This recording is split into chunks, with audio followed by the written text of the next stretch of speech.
31번 문제 보도록 하겠습니다. 밑줄근 이 사건의 결과로 옳은 것은이라고 나왔습니다. 자, 이곳은 조선시대 훈련동화의 분영인 하도감터입니다.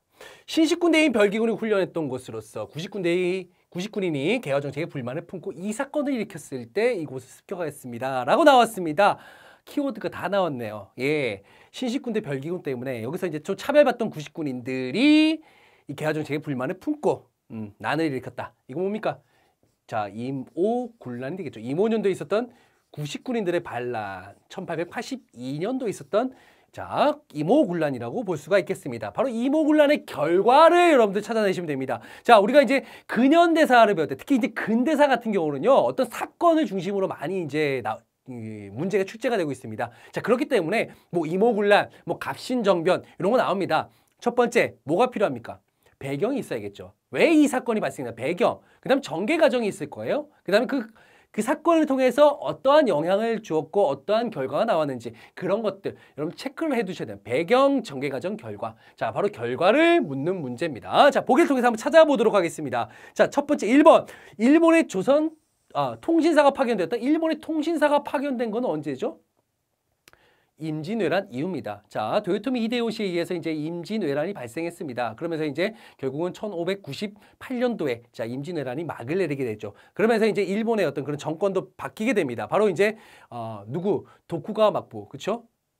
도쿠가와 막부가 생기면서 이제 수도를 에도, 지금의 이제 도쿄로 옮기게 됩니다. 자, 그러면서 이제 일본에서 우리에게 통신사 파견을 요청합니다. 너희들의 어떤 그런 선진 문물을 좀 우리가 좀 받아들일 수 있는 기회를 줄 수 있겠니? 라고 하면서 통신사를 파견하게 됩니다. 12차례 파견하게 됩니다. 하지만 이제 근대로 넘어오면서 일본이 이제 근대화가 되면서 우리에게 뭐라고 하냐? 야, 너희들은 더 이상 우리에게 전해주는 통신사가 아니라 너희가 이제 우리한테 이제 그 근대 문물을 받아들이려고 오지 않았냐? 라고 하면서 통신사의 어떤 그런 명칭을 뭘로 바꿉니까? 나중에 이제 근대로 오면 수신사로 바꾸게 되죠. 바로 수신사가 이제 통신사가 변화된 거, 명칭이 변경된 거라고 보실 수가 있습니다. 자, 1번은 아니고요. 2번, 청의 내정 간섭이 심화되었다. 맞습니다. 정답은 2번이 되겠습니다. 내정 간섭이 심화되었다. 왜 그러냐? 간단하게 임오군란에 대해서 제가 설명을 해드리면요. 배경은 바로 그 99군인들의 차별입니다. 개화 정책 때문에 결국은 이 99군인들이 별기군들은 참 좋은 옷에 좋은 무기 딱 주는데 99군인들에게는 이제 13개월치 월급마저도 제때제때 주지 않고 13개월치 월급을 미뤄줬는데 못 받았는데 그중에 1개월치를 줬단 말이죠. 예, 선해청에서 이제 1개월치 월급을 줬습니다. 쌀을 딱 주는데 거기에 이제 모래 겨가 있는 거예요. 먹는 거 갖고 장난을 친 거죠. 누가? 국가에서요, 정부에서. 자, 그러다 보니까 99군인들이 여기에 이제 들고 일어나기 시작한 게 바로 이제 임오군란이 되겠습니다. 자, 그럴 때 이제 흥선대원군을 이제 선두에 세워서 이제 결국은 이제 궁궐을 습격을 하게 되고요. 이제 별기군을 양성하는 교관이었던 일본인 교관이 있었던 일본 공사관을 또 습격하게 됩니다. 이때 이제 민씨 부인은 그쵸, 명성황후죠. 명성황후는 이제 피신을 하게 되는 거죠. 하지만 자, 피신 갔었던 명성황후가 보부상들을 통해서 이제 청나라에게 SOS를 치고 청나라 군대 3,000명이 들어와서 결국은 임오군란을 진압하게 됩니다. 자, 그러면서 이제 임오군란 바로 이제 청나라 군대의 어떤 그런 영향력이 세진 거죠. 청의 영향력이. 그러면서 이제 청나라가 이제 고문을 파견하게 되고요. 거기에 이제 각종 내정 간섭이 이제 시작이 되게 됩니다. 여기에 이제 뭐 청나라 상인들의 혜택을 주는 조청상미 수륙 무역장경이라는 게 또 체결이 되는 모습들. 게다가 또 일본한테는 또 재물포 조약이라 그래가지고 이제 배상금 지불이라든가 일본 공사관에 또 경비병들을 세울 수 있는 어떤 그런 또 많은 또 우리가 또 그런 조건을 또 내걸고 이제 그런 조약을 또 맺게 됐다. 이렇게 봐두시면 되겠습니다. 자, 임오군란 여러분들 결과 반드시 체크를 해두셔야 된다는 걸 말씀드릴게요. 집강소 설치되어 폐전개혁이 추진되었다. 이거는 이제 동학 1차 농민봉기죠. 1차 농민봉기. 이 동학 농민운동입니다. 동학과 관련된 것이라고 보시면 되겠고요. 폐전개혁이 추진된 이후에 농민군 사이에 전조하약이 체결되었었죠. 전조하약이 체결된 후에 바로 이제 집강소 설치되고 폐전개혁이 추진되었다. 같은 시기라고 보시면 되겠습니다. 네. 그 다음에 5번. 개화정책을 추진하기 위해 통리기무함으로 설치해서 1880년도에 이제 개화정책 추진하기 위해서 통리기무함으로 설치하고요. 각종 사절단을 파견하고 이제 그때 이제 또 별기군이라는 것을 이제 조직하게 됐다. 요거는 이제 요 전이라고 보실 수가 있습니다. 그래서 정답은 2번이 되겠습니다. 32번. 다음 가상일기의 상황이 나타난 시기를 연표해서 옳게 고른 것은이라고 나왔습니다. 자, 보겠습니다. 경인선 개통 기념식에 다녀왔어. 기차의 소리는 우레와 같아 천지가 진동하였다. 자리에 앉아 차창 밖을 내다보니 산천 초목이 모두 움직이는 것 같았고 기차는 하늘을 나는 새보다 빨랐다. 서대문에서 탔던 전차보다 더 신기했다. 경인선 개통. 그 다음에 뭐 전차도 나오네요. 자, 이것도 둘 다 같은 시기입니다. 언제입니까? 1899년도에. 자, 선생님 이 연도 이거 외워야 됩니까? 자, 여러분들 이 연도 외우라. 1899년이니까 당연히 정답은 3번. 바로 찾을 수가 있겠죠. 하지만 여러분들이 이런 문제가 나왔을 때, 이런 근대 어떤 시설의 수용과 근대 문화의 형성과 관련된 문제가 나왔을 때, 여러분들 어떻게 해야 될까요? 자, 여러분들, 물론 뭐 이게 저의 교재를 보시면은 이제 1880년대, 1890년대 그 이후 이렇게 정리를 해놨습니다. 그거 연도까지는 아니더라도 어떠한 시기에, 이때 10년별로 여러분들 끊어서 좀 공부를 하실 수가 있어야 돼요. 이런 문화 파트 같은 경우는요. 10년대. 물론 뭐 일제 강점기 들어가면은 또 일제 그 통치의 어떤 방식의 어떤 변화들 10년대별로 끊지 않습니까? 그런 것처럼 또 문화 파트 같은 경우도 이런 근대 문물 같은 경우도 10년대별로 끊어서 이제 여러분들 정리를 좀 하실 필요가 있다라고 볼 수가 있습니다. 그것만 정리를 어느 정도 하시면요. 이런 문제는 쉽게 여러분들 풀이하실 수가 있습니다. 자, 여기서 여러분들 제가 그러면 철도와 관련돼서 제가 한번 여러분께 좀 약간 언급을 좀 약간만 좀 해드리도록 하겠습니다. 자, 경인선 같은 경우 우리나라 최초의 철도예요. 경인선 1899년도죠. 자, 그러다가 언제죠? 경부선하고 이제 경의선이 만들어집니다. 경부선과 경의선. 자, 경부선은 이제 서울과 부산, 그다음 경의선은 서울과 의주를 연결하는 선이죠. 자, 요거는 언제쯤이냐면요. 1905년도쯤이에요. 1904년, 5년쯤. 4, 5년 이쯤에 이제 준공이 되고 이제 완공이 되기 시작합니다. 요거는 언제쯤이냐면 러일 전쟁 중이죠. 러일 전쟁. 러일 전쟁 중에 일본이 우리는 말이지 러시아와 전쟁을 벌이는 것은 우리 바로 동양의 평화를 위해서 하는 것이야. 그렇기 때문에 너희들이 우리가 이런 철도를 할 수 있는데 협력을 해야겠지? 물론 자기네들 뭐 합니까? 근데 협력을 해야겠는데 야, 너희들 돈 없지? 우리 돈 빌려줄게.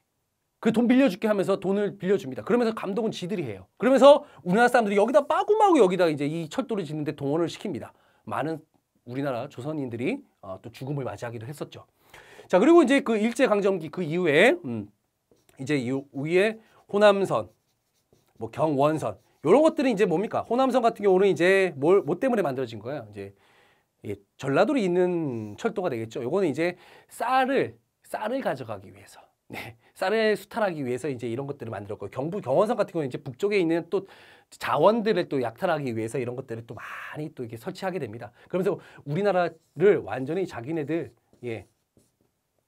경인선 만들었고, 경부선 만들었고요, 경의선 만들었고요, 호남선 만들었고요, 경원선 만들면서 완전히 거미줄처럼 쳐가지고 이제 철도 자원들을 수탈하기 위한 어떤 그런 용도로 사용했다라는 거죠. 근대적인 면도 있지만 또한 근대적인 면?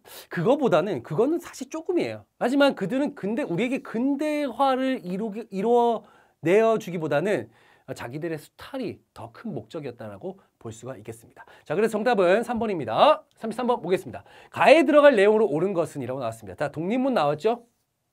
서재필 나왔죠? 저령도 조차 요구 나왔습니다. 자, 이 세 가지 키워드를 가지고 충분히 단체를 알아낼 수가 있습니다. 뭡니까? 독립협회에 대한 내용입니다. 자, 이 독립협회에 대한 내용을 여러분들이 또 보기에서 골라내시면 됩니다. 독립협회 크게 세 가지 여러분들 그 운동이 있습니다. 첫 번째가 뭐냐면요, 의회 설립운동. 이거 참 잘 나옵니다. 시험 문제. 의회 설립운동. 중추원, 관제 반포, 그렇죠? 여러분 다 알고 계시죠? 의회 설립운동. 요거 좀 알아두셔야 되고, 그다음에 이권수호 운동. 자, 우리의 각종 이권들을 이제 지키겠다. 그 대표적인 게 저령도 조차 요구 규탄 대회를 열어가고 결국은 저지시켰죠. 예, 바로 그게 대표적인 이권수호 운동이라고 볼 수가 있겠습니다. 자, 그 다음에 이제 뭐 자유민권 운동, 뭐 신체, 뭐 언론, 출판, 집회, 결사의 자유 보장, 그 다음에 뭐 신체 자유권, 뭐 이런 것들을 했던 거, 자유민권 운동, 우리 민들의 어떤 권리를 되찾자. 이런 것들이 대표적인 독립협회의 어떤 그런 모습이라고 볼 수가 있겠죠. 이를 통해서 이제 독립협회는 많은 사람들이 계몽을 해야 되지 않습니까? 야, 이런 게 있어. 우리가 이제 민들이 중심이 돼서 이끌어갈 수 있어. 라고 하면서 이제 만민공동회 같은 걸 열죠. 거기에 이제 정부까지 끌어들입니다. 관리들까지 끌어들여가지고. 왜냐하면 민들끼리는 어느 정도 이제 그게 한계가 있거든요. 그러니까 관리들도 넣어가지고 같이 이렇게 하는 또 관민공동회도 개최하기도 했다라는 거. 만민공동회, 관민공동회 같이 여러분들 체크해 두시면 좋습니다. 자, 그러면은 한번 찾아보겠습니다. 물산장려운동을 주도하였다? 물산장려운동은 1920년대 초입니다. 1920년대 초. 조만식이 평양에서 물산장려회, 조선물산장려회를 조직하게 되죠. 그러면서 이제 물산장려운동이 펼쳐집니다. 이건 뭡니까? 예, 우리나라 애국을 하기 위해서는 우리나라 이제 조선 사람 물건을 사자. 요게 바로 이제 물산장려운동이라고 보시면 되겠습니다.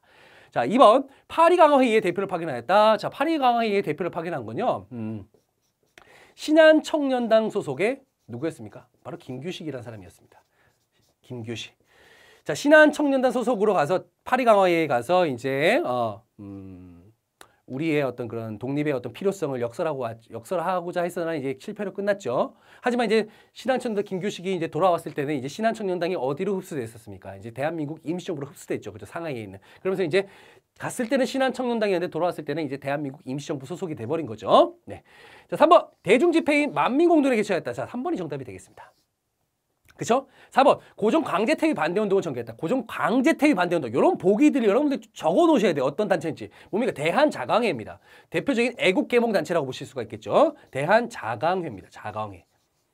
5번 광주학생 항일운동의 진상조사단을 파견했답니다. 자, 광주 학생 항일운동 1929년도에 있었던 사건이죠. 여기에 진상조사단을 파견한 건 어디입니까? 신간회입니다. 신간회. 1927년도에 조직된 건데 광주학생 항일운동 같은 경우는 이제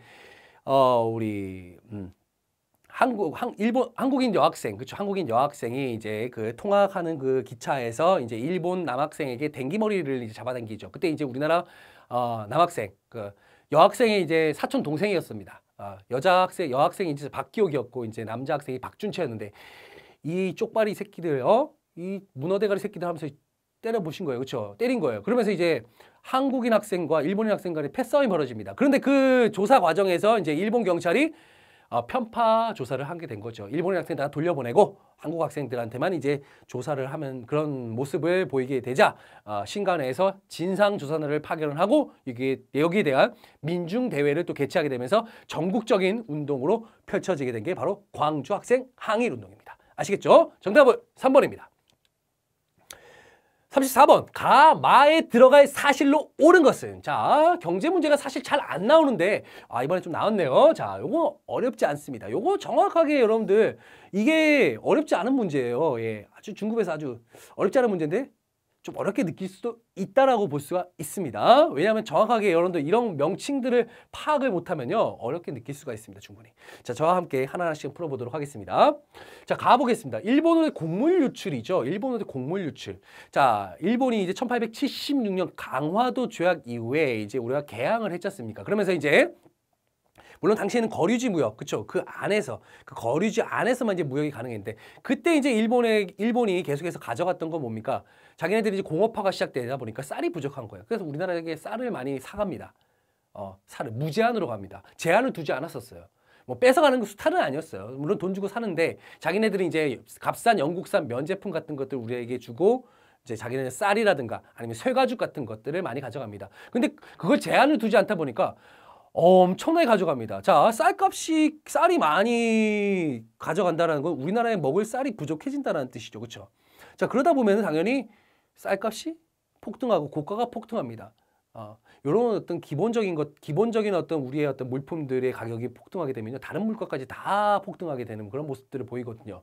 자, 그러면서 야, 이 곡물 유출 이거 안 되겠다, 막아보자 하면서 방공령이라는 걸 선포합니다. 방공령. 곡식이 나가는 걸 방지하겠다. 방지하겠다 해서 방공령을 1883년도 조일 통상장정에다가 이걸 딱 방공령을 이제 만들었어요. 그런데 이제 일본이 중간에서 갖가지 농간을 부려가지고 결국은 이제 제대로 한 번 시행했는데 거기서 이제 일본이 농간이 있으면서 결국은 방공령이 폐쇄가 됐죠. 자, 방공령 선포 맞습니다. 자, 그리고 2번 미국의 운산 금강채굴권. 자, 이 미국 애들이 가장 눈독을 들였던 게 바로 금강이에요. 자기네들 기술이 있거든요. 왜냐하면 서부 개척하면서 그 기술이 있어요. 예, 그래서 들이갖고 막 파는 거죠. 그러니까 우리나라 사람들이 뭐야 하면서 막 잘 달려드니까 미국 애들이 뭐라 했습니까? 그 당시에 노 터치 이러니까 뭐? 노다지? 저게 노다지인가 봐. 그러면서 이제 노다지 캤다. 요 말이 여기서 이제 시작되었다라고 합니다. 진짜입니다. 예, 바로 이제 그 금강채굴권 그 획득했는데 거기에 대한 우리 민족의 대응이 조선 광업령 제정? 이건 아니죠. 예, 조선 광업령 제정은요, 1910년대입니다. 1910년대. 이때 이제 뭐 산림령, 어업령 하면서 이제 일본 애들이 일제가 우리의 어떤 자원을 수탈하기 위해서 이런 어떤 광업령, 산림령, 어업령 뭐 이런 것들을 만들었다고 볼 수 있습니다. 자, 그렇기 때문에 여기와 관련된 건 아니죠. 예, 아니라고 볼 수 있겠습니다. 자, 2번이 그래서 정답이 되죠. 왜냐면 옳지 않은 거니까요. 자, 3번 국채보상운동 전개 일본의 차관 강요. 차관이라는 게 돈을 이제 빌려준다라는 거죠. 제가 아까 말씀드렸지만 뭐 철도를 짓는데 자, 너희들 근대화를 위해서 우리가 지어주는 거야. 우리가 이제 너희들한테 기술을 주는 거야. 좋지? 자, 그러면서 우리에게 뭐 합니까? 너희들 돈 없으니까 우리 돈 빌려줄게. 이러면서 돈이 계속해서 빚이 쌓여가는 겁니다. 예, 그러다 보니까 이제 나중에 돈이 부족해지게 돼. 우리나라 이제 예산의 어떤 1년 예산의 뭐 2배 가까이가 이제 일본에게 빚을 지게 되는 그런 상황에 벌어지게 되는 겁니다. 그러면서 이제 대구에 이제 서상돈이라고 하는 김광재, 뭐 서상돈 이런 사람들을 중심으로 해서 이제 우리의 국가의 어떤 부채, 빚을 보상, 갚자 이런 운동이 전개되기 시작합니다. 대구를 중심으로요. 자, 요게 바로 국채보상운동이라고 보시면 되겠습니다. 국채보상운동 잘 기억하시기 바랍니다. 자, 그 다음에 4번, 네 번째, 황무지 개간권 요구. 일본이 황무지 개간권, 러일 전쟁 중에 일본이 군사기지로 활용한다는 측면에서 이제 이런 황무지, 안 쓰는 땅이죠. 황무지란 거 안 쓰는 땅. 아무도 안 쓰는 땅. 버려둔 땅이네? 내가 쓸게. 라고 이제 하면서 그걸 개간권을 요구하니까 이때 누굽니까? 보안회. 대표적인 또 역시 애국계몽 단체라고 볼 수 있는 보안회에서 여기에 대한 황무지 개간권 반대 운동을 펼쳐나갑니다. 그러면서 저지에 성공을 하게 되는 모습도 보이고 있습니다.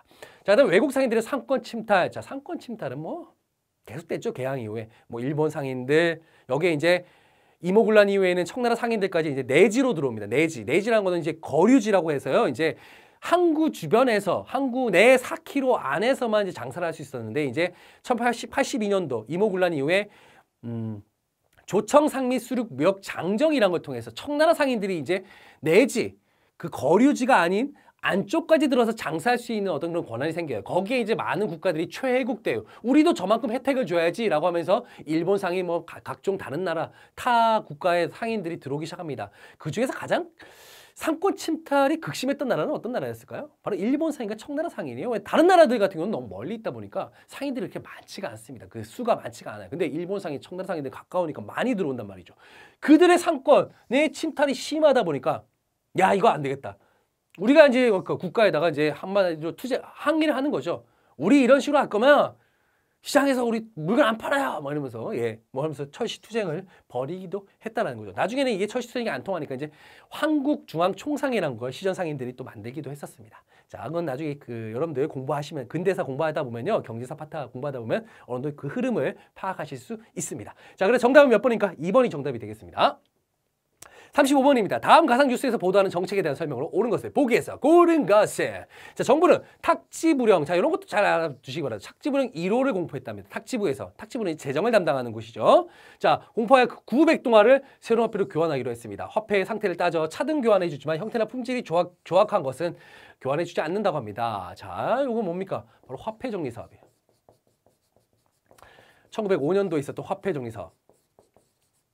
자, 이게 1905년도인데, 자, 이 화폐정리 사업이라는 게 뭐냐? 정확하게 이 화폐정리 사업, 핵심 키워드만 정확히 파악을 해주시면 됩니다. 뭐냐면요, 당시 우리나라 화폐가 뭐가 있으면요, 엽전이 있었습니다. 엽전. 이게 한마디로 이제 전에 이제 상평통보라고 부르죠. 그 다음에 이제 백동화라는 게 만들어졌어요. 백동화가 상당히 많았었거든요.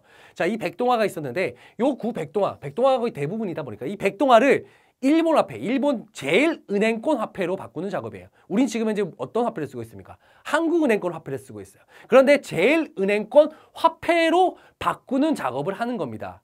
바꾸는 작업을 하는 게 바로 화폐 정리 사업이라고 보시면 되겠습니다. 자, 그 화폐 정리 사업을 통해서 일본은 무엇을요? 우리나라 경제를 완전히 자기네 것으로 예속시키고자 했던 게 화폐 정리 사업입니다. 그런데 화폐를 1대1로 교환해 주는 게 아니고요. 우리나라 당시에 백동화입니다. 백동화를 뭘로? 갑종, 을종, 병종으로 나눕니다. 갑종 같은 거 상태가 매우 양호한 거, 이런 것들은 1대1로 교환을 해줘요. 그런데 을종 같은 경우는요, 1대 뭡니까? 0.2, 5분의 1 가격밖에 안 쳐줍니다. 조금만 흠집이 있거나 이거 안 되겠네. 그다음 병종 같은 거 아예 교환이 안 돼요. 이러다 보니까 우리나라 당시 조금이라도 서로 여러분들 돈 갖고 있지 않습니까? 조금이라도 흠집이 있으면 그거를 제대로 내 화폐 값어치를 주지 않는다라는 거예요. 자, 그러다 보니까 이 우리나라 돈을 가지고 있던 많은 상인들, 그다음 지주들 이런 사람들이 상당히 많은 손해를 보게 됩니다. 그럼 일본 애들은요, 우리나라 돈 갖고 있던 일본 애들은 어떻게 됩니까? 그들은 미리 정보를 딱 들어가지고 그 가지고 있는 돈으로 많은 토지 뭐 이런 것들, 그렇죠? 부동산 이런 것들을 다 구입을 해버려요. 예. 자, 그러면서 우리나라 많은 지주들이 그다음에 많은 자본가들이 피해를 입게 되는 그런 상황으로 간다. 이게 바로 대표적 화폐 정리 사업입니다. 이걸 주도했던 애가 누구냐면요. 당시 이제 일본의 재정 고문으로 들어왔던 1차 한일 해박 때 재정 고문 들어왔던 메가타라는 애가 메가타라고 하는 일본인이 바로 이 화폐 정리 사업을 주도했다고 볼 수가 있습니다. 자, 그럼 보기에서 한번 골라보겠습니다. 1번, 조선 상인들이 큰 타격을 입었다. 맞죠. 정답 맞죠. 예, 제가 방금 여러분께 말씀드렸지 않습니까? 그 다음 화폐 발행을 위해 전환구 설치했다. 제가 아까 뭐라고 말씀드렸죠? 일본 제일은행권 화폐라고 했습니다. 그 제일은행권 화폐를 우리나라 전환구, 이 화폐, 지금으로 치면 조폐공사거든요. 이 전환국에서 만들었을까요? 아니에요. 전환국은 어떻게 했을까요? 폐쇄시켜버립니다. 이때. 화폐 정산하면서 전환국은 폐쇄시켜버려요. 네. 아니죠. 3번, 일본이 재정고문이 메가타가 주도했다. 제가 말씀드렸습니다. 자, 디귿입니다. 맞고요. 동양척식 주식회사 중심이 되어 실시하였다. 동양척식 주식회사. 뭐냐? 척식, 식민지를 개척한다라는 의미에서 이제 주식회사가 만들어졌는데요. 요거 같은 경우는 여러분들 뭐를 떠올리시면 되냐면 토지조사 사업을 떠올리셔야 돼요. 토지조사 사업.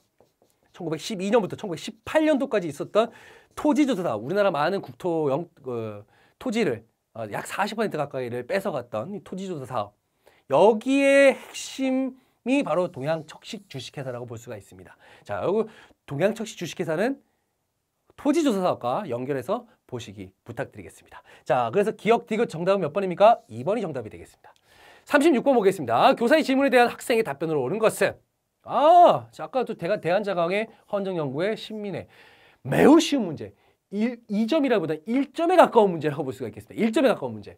자, 단체의 공통점. 뭡니까? 애국계몽 계열 단체입니다. 애국계몽 단체예요. 애국계몽 단체. 1905년부터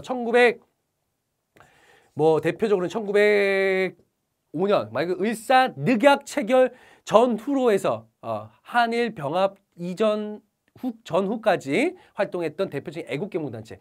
여러분들, 우리가 이제 일제 병합, 일본에게 일제에게 강제로 병합되기 이전에 우리가 어떤 그런 운동들, 그렇죠? 국권 회복 운동은 두 가지 계열로 나눠지게 됩니다. 대표적으로 이제 애국계몽 단체 계열의 운동이 있죠. 요거는 이제 뭡니까? 국권 회복을 위해서는 우리가 실력을 양성시켜야 돼. 그래서 저들을 이길 수 있는 능력을 만들어야 된다는 게 애국계몽 단체의 대표적인 주장이라고 본다면, 또 다른 단체는 의병운동이 있습니다. 의병운동. 실력 양성? 그거 쟤네들한테 안 통해. 무장 투쟁을 통해서 저들을 쳐부수는 것만이 우리의 국권 회복을 위한 길이야. 라고 하는 게 이제 바로 의병 투쟁이라고 볼 수가 있겠죠. 이런 두 가지 계열인데 지금은 이제 요 계열이라고 볼 수가 있겠습니다. 자, 그래서 정답 몇 번입니까? 3번이 되겠죠. 예, 쉽게 찾아낼 수가 있습니다. 위정척사 운동을 전개했죠. 예, 이거는 언제입니까? 네, 1860년대부터 해서 60년대부터 70년대, 80년대, 90년대까지 이제 계속해서 이런 운동이 전개되는데 요거와는 관련이 없습니다. 자, 그다음 항일 무장 투쟁을 전개했죠. 항일 무장 투쟁. 이들은 실력 양성이라 했어요. 항일 무장 투쟁 아니죠. 자, 민족 유일당 운동을 전개했죠. 민족 유일당 운동은 1920년 중반 이후라고 보시면 되겠습니다. 이거의 결과는 바로 신간의 창설이죠. 자, 5번. 2개의 독립군 기지를 건설했죠. 2개의 독립군 기지를 처음 건설한 건 바로 신민회입니다. 신민회에만 해당된다고 볼 수가 있겠습니다. 이거 신민회가 나왔다고 한다면 5번이 정답일 수도 있습니다만은 이거야 공통점이니까 정답은 3번이 되겠습니다. 37번 가겠습니다. 다음 조약의 강제 체결에 대한 저항으로 옳은 것을 보기에서 고른 것은, 자, 이 다음 조약, 그쵸? 자, 조약이라고 하기는 뭐하죠? 조약은 말 그대로 상호 합의하에 체결되는 게 조약인데, 이거는 강제 체결이고 이제 말 그대로 이제 억지 체결이라고 볼 수가 있겠죠. 그렇죠? 이거는 그래서 우리가 을사조약이라기보다 을사늑약이라고 하는 게 더 당연히 이 표현이 맞는 표현이라고 볼 수가 있겠습니다. 을사늑약입니다. 자, 일본 정부는 한국과 타국 사이에 현존하는 조약의 실행을 완수하는 의무가 있으며 한국 정부는 금우 일본국 정부의 중개를 거치지 않고 국제적 성질을 가진 어떤 조약이나 약속도 하지 않는다. 뭡니까? 너네 외교권 없어. 외교권 박탈이에요. 외교권 박탈. 너희들 말이야 우리 허락 없이 다른 나라하고 조약 안 돼. 외교권 박탈. 국제적 투명인간. 예, 바로 이게 을사늑약의 주요 내용이라고 볼 수 있겠죠. 일본 국정은 그 대표적으로 항고 황제 폐하의 거라에 한 명의 통감을 두게 되며 통감 나옵니다. 통감. 자, 통감이 처음 설치된 게 바로 을사늑약대입니다. 1905년도죠. 1905년 11월입니다. 11월. 통감은 전적으로 외교에 관한 사항을 관리하기 위해 정성이 주재하지 않고 항고 황제 폐하를 친히 내할할 권리를 가진다. 외교에 관한 사항을 관리하기 위한 거다. 외교에 대한 사항을 관리하는 것도 있지만 내정 간섭도 이때부터 본격적으로 시작된다고 보시면 되겠습니다. 바로 이게 그게 핵심이 통감입니다. 1대 통감이 누굽니까? 바로 이토 히로부미 2등 방문이 되겠죠. 자, 그러면 이 조약에 대한 우리의 저항의 모습들 찾아보시면 되겠습니다. 자, 홍경래가 평안도에서 봉기하였다. 요거는 언제입니까? 바로 세두정치 시기 때죠. 세두정치기. 홍경래는 아니죠. 홍경래는. 이거는 을사늑약과 관련이 없습니다. 아니죠. 이만손 등이 영남만인소를 올렸다. 영남만인소 왜 올린 겁니까? 예, 당시에 2차 수신사로 갔었던 김홍집이라고 하는 그 관리가 예, 조선책략을 갖고 들어옵니다. 예, 조선책략이라고 하는 청나라 그 외교관이 있었던 황준센이라고 하는 사람이 있었던 이 조선책략을 가지고 들어와요. 그 고종에게 보여주죠. 여기는 뭐라고 했냐면요. 너희들이 말이야 러시아를 방지하기 위해서는 러시아를 막기 위해서 막기 위해서는 러시아가 당시 이제 연해주를 이제 가지면서 우리가 이제 국경을 맞닿게 됐지 않습니까? 하기 위해서는 뭐 한다? 친중하고 결일하고 연미해야 된다. 친중, 중국과는 뭐 이제 어느 정도 친하고 일본과 뭐 강화도 조약 등을 통해서 어느 정도 결속됐고 그다음 연미를 주장한 거, 연미. 미국과 연결해야 된다. 요거면서 이걸 미국과의 어떤 수교를 하게 되는 어떤 그런 계기가 되었는데 이때 이제 이만송 같은 영남에 있는 많은 유생들이 말이나 됩니까? 어찌 알지도 못하는 저기 먼 나라의 그 양키 놈들과 조약을 체결할 수 있다는 말입니까? 거두어 주시옵소서. 그러면서 영남 만인소를 올리는데 예, 결국 받아들여지지가 않죠. 예, 여러분들 이것도 아닙니다. 디귿 최익현이 태인에서 의병을 일으켰다. 이게 무슨 의병입니까? 을사의병이죠. 을사의병. 최익현, 민종식, 그 다음에 신돌석 이런 인물들이 이제 나타났죠. 을사의병의 가장 특징적이라고 한다면 뭡니까? 바로 평민의병장, 신돌석 같은 자 백두산 호랑이라고 불렸던 예, 바로 백두산의 태백산 호랑이라고 했죠. 태백산 호랑이 불렸던 바로 신돌석 같은 평민의병장이 등장했다. 바로 을사의병이에요. 바로 을사의병 여기에 대한 저항이 되겠죠. 을사늑약에 대한 저항이라고 볼 수가 있겠습니다. 그다음 고종이 해이금 만국평화의 특사를 파견했다. 자, 3명의 특사를 파견하게 되죠. 이준, 이위종, 이상설 3명의 특사를 파견해서 우리 을사늑약, 이 늑약, 조약의 어떤 그런 부당함을 그 만국평화회의 가서 좀 알려줘야 되지 않냐. 근데 일본의 방해, 그 다음에 영국의 방해, 강대국들의 방해로 결국 회의장에 들어가 보지도 못했죠. 결국 거기선 이위종과 이준은 결국 죽음을 맞이하게 되고 이상설은 나중에 만주나 연해주로 가서 계속적인 독립투쟁을 또 벌이게 된다는 겁니다. 자, 그래서 D과 리을 정답은 예, 5번이 정답이 되겠습니다. 48번입니다. 다음 작품들이 발표된 시기에 문화에 대한 설명으로 옳은 것은 한용운의 님의 침묵. 잘 모를 수도 있어요. 그런데 요거 항상 제가 중요하다고 여러분께 언급을 합니다. 예, 이게 뭐 나운규 감독 주연의 아리랑, 예, 아리랑. 요거 이제 1920년대 딱 나옵니다. 1920년대. 1920년대에 대한 또 모습으로 옳은 것을 모르시면 됩니다. 여러분들은요, 우리 이제 그 일제강점기 때 문화의 어떤 모습들을 많이 이제 여러분께 또 막파 마지막 민족문화 수호운동 할 때 여러분께 언급을 해드리지만 저도 항상 강조합니다.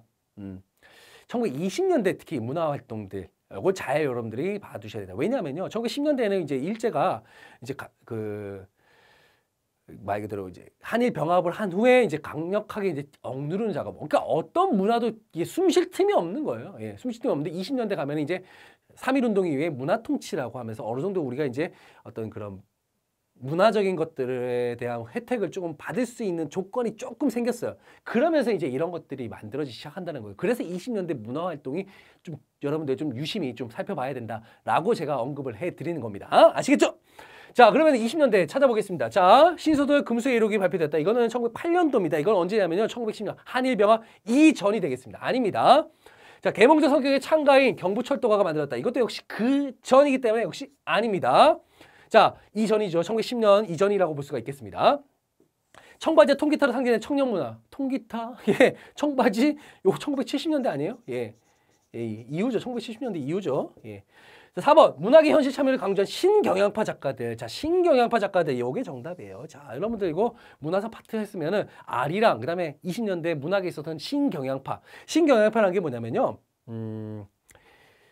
이게 이제 조금을 좀 더 심오하게 들어간다면 이제 사회주의 사상에 약간 그 영향을 좀 받은 거라고 보시면 되겠습니다. 자, 사회주의 영향을 좀 받아서 약간 현실에 대해서 상당히 좀 비판적이면서 이런 어떤 모습들을 담고 있는 게 바로 신경향 문학인데 요거가 이제 좀 더 이제 여기서 이제 좀 더 심오하게 들어간 게 바로 이제 카푸가 있습니다. 카푸. 프로레타리아, 그쵸? 예. 아, 이게 계급 투쟁을 중심으로 이제 만들었던 카푸라고 하는 또 단체가 있다는 거. 요것도 좀 알아두시면 좋습니다. 카푸. 예. 근데 나중에 이제 이 카푸에서 나왔던 그 문학가가 이제 한 얘기가 있습니다. 아, 나는 그곳에 들어가서 문학을 읽고 사상을 얻었다. 예. 그러니까 문학보다는 주로 이제 사상적인 측면에 좀 치중했던 게 이제 바로 이제 카푸 같은 것들이 있다라고 보시면 되겠습니다. 아, 이것도 좀 알아두시면 좋습니다. 자, 6일주의 서희 건물을 저술하여 서양 근대 문물을 소개했다. 이것도 역시 훨씬 구한 말이죠. 이것도 서희 건물. 이 6일주 같은 경우는 언제적 사람이냐면요. 우리 여러분들 1883년도에 우리가 이제 미국의 이제 보빙 사절단을 파견합니다. 그때 이제 합류했던 사람이 6일주인데 그러면서 이제 미국에 가서 이제 우리나라 제1호 미국 유학생이 된 거죠. 그러면서 거기서 이제 여러 서양의 어떤 문화들을 보고는 돌아와서 쓴 책이 바로 서희 건문이기 때문에 이것도 한참 전이라고 보시면 되겠습니다. 자, 그렇기 때문에 정답은 4번이 되겠습니다. 39번 다음 가상 홈페이지의 인물에 대한 설명으로 옳은 것은 자, 어려운 문제가 아니고 매우 쉬운 문제라고 볼 수가 있습니다. 역사는 아와 비아의 투쟁 기록이다. 아와 비아의 투쟁. 그리고 조선 상고사가 있고요. 독사 신론이 있습니다. 자, 그 단제, 호죠, 호. 단제가 순국한 리순과목. 자, 누굽니까? 단제 신채호 선생입니다. 신채호 선생의 어떤 그런 활동들. 신채호 선생 활동하면 딱 여러분들 자주 보기에 등장하는 게 뭡니까? 예. 바로 여기 나와 있습니다. 조선혁명선언 작성. 의열단의 어떤 기본 지침서라고 할 수 있는 조선혁명선언. 폭력투쟁! 민중이 중심이 된 폭력투쟁을 바로 주장했던 바로 조선혁명선언을 작성했던 게 바로 신채호 선생입니다. 정답 그래 4번입니다. 보기에 자주 나와요. 예, 신채호 선생. 여러분들, 이런 아와 비아의 투쟁. 예, 이런 것들 잘 봐두시면 좋습니다. 아, 역사란 건 나와. 내가 아닌 것에 투쟁이었다. 그동안 우리의 역사는. 그런 것들을 역사서에 담고 있다고 볼 수가 있습니다. 자, 원산학사를 설립하였다. 원산학사 우리나라 최초의 근대식 학교입니다. 근대식 학교입니다. 요거는 어디서 만드는 함경도 원산이죠. 원산에 있는 덕원 주민들이 중심이 됐습니다. 원산이라고 한다면 우리가 계양도시 아닙니까? 계양도시. 부산, 인천과 함께 계양도시. 그러다 보니까 거기에 이제 많은 또 상인들이 중심이 돼서 여기에 지원을 해서 이제 원산학사, 근대식 학교가 마련되게 됩니다. 1883년도 얘기입니다. 자, 그다음 조선 중립화론을 제안했다. 중립화론이라고 하는 건요. 언제 했냐면 이제 갑신정변 이후에 청나라와 일본 간에 그다음에 이제 1085년도에 이제 거문도 사건. 영국이 이제 러시아의 어떤 남하를 저지한다는 목적으로 이제 우리나라 남쪽에 있는 남쪽 섬이었던 거문도를 점령하면서 러시아와 이제 또 대립하는 상황들. 이런 상황 속에서 이제 우리나라에서는 6.1준이 그리고 이제 외국인으로서는 독일 부영사였던 부들러가 이런 우리나라 조선 중립화론을 주장하게 됐지만 제안하기도 했지만 받아들여지지 않았다는 거죠. 자, 그리고 조선사 편수에 참여했다. 편수에 참여한 거는 이제 뭐 일본 식민사관학자들이겠죠. 예, 이런 것들 쓰레기 정답이 될 수가 없습니다. 이런 거는 그렇죠. 자, 그다음 5번 조선 사회 경제사를 저술하였다. 그러면서 일본에 주장했던 정체성론, 너희들의 역사는 정체되어 있어라고 하는 정체성론을 정면으로 반박했던 대표적인 인물 누굽니까? 백나문이 되겠죠. 백나문. 우리도 말이지 세계사적 유물사관에 따라서 단계적으로 역사가 발전하고 있었어. 너희들이 주장했던 정체성론은 그거는 잘못된 거야 라고 주장했던 인물이 바로 백나문이라고 보면 되겠습니다. 39번의 정답은 4번입니다. 자, 40번 가겠습니다. 다음 자료로 알 수 있는 사회운동에 대한 설명으로 옳은 것을. 자, 보겠습니다. 공평한 사회의 근본이고 애정은 인류의 본력이다. 자, 그리고는 우리 계급을 타파하고 모욕적 칭호를 폐지하자. 자, 요게 좀 약간 핵심 키워드예요. 모욕적 칭호를 폐지하자. 그리고 교육을 장려하여 우리도 참다운 인간이 되는 것을 참다되는 것을 기하는 것은 본사의 주지이다. 본사. 뭐 어떤 단체가 있나 보네요. 거기 주지라고 합니다. 자, 그리고 지금까지 우리는 어떠한 지위와 어떠한 압박을 받아왔던가. 직업의 구별이 있다고 하면 금수의 생명을 빼앗는 자 우리만이 아닌 것이다. 요게도 역시 핵심 키워드들이 있어요. 직업의 구별이 있다. 직업 때문에 약간 좀 차별을 받았다는 걸 알 수가 있고요. 금수의 생명을 빼앗는 자, 금수라고 하는데 짐승들인데 이들의 생명을 빼앗는 자 우리만이 아닌 것이다. 뭔가 그 동물들을 다루는 직업과 관련되어 있는 사람이다. 그리고 계급을 탑하고 모욕적 칭호 딱 보면은 나옵니다. 뭡니까? 백정이죠, 백정. 자, 이 백정들의 신분 타파 운동 그게 뭡니까? 바로 형평 운동입니다. 형평 운동.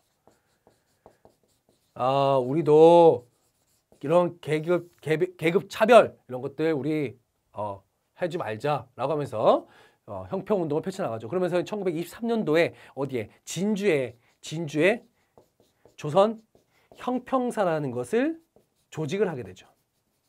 백정 중심들, 그렇죠? 왜냐하면은 이 백정들 같은 경우는 뭐 자기네들은 그렇다 치더라도 이제 계급 1894년 갑오개혁으로 이제 계급이라고 하는 것들, 그렇죠?